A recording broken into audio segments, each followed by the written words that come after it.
ఒక కుటుంబం దృష్టిలో బంగారం అనేటటువంటిది ఒక ఆస్తి ప్లస్ ఆభరణం. అదే ఆర్థికవేత్తల దృష్టిలో బంగారం కొనుగోలు అనేటటువంటిది ఒక డెత్ మనీ. అంటే ఆ డబ్బులు అట్లా పక్కన పడిపోతాయి, దాంట్లో రొటేషన్ అవ్వదు. రొటేషన్ అవ్వకపోతే ప్రపంచం నడవదు అనేటటువంటి చెప్తారు, బంగారం వద్దంటుంటారు. కానీ మన ఇండియాలో బంగారం రేట్లు పెరుగుతున్నప్పుడు భయంతో, రేట్లు తగ్గినప్పుడు తగ్గినాయి కదా అన్నటువంటి ఉద్దేశంతో, లాస్ట్ మంత్లో రేట్లు పెరిగిపోతానని భయంతో 1,00,000 కోట్లు కొంటే ఇప్పుడు మళ్ళీ ఈ నెలలో కూడా బాగా పెరిగినట్టు అక్టోబర్లో రికార్డు స్థాయికి 1,30,000 కోట్లు పసిడి దిగుమతులు చేసుకున్నమాట భారతదేశం.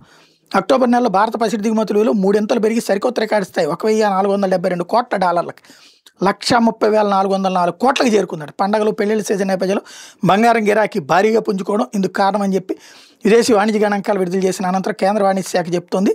2024 అక్టోబర్లో బంగారం దిగుమతులు $492 కోట్ల నమోదైనట. దేశం మొత్తం దిగుమతుల్లో పసిడి వాటా 5% మించిపోయింది.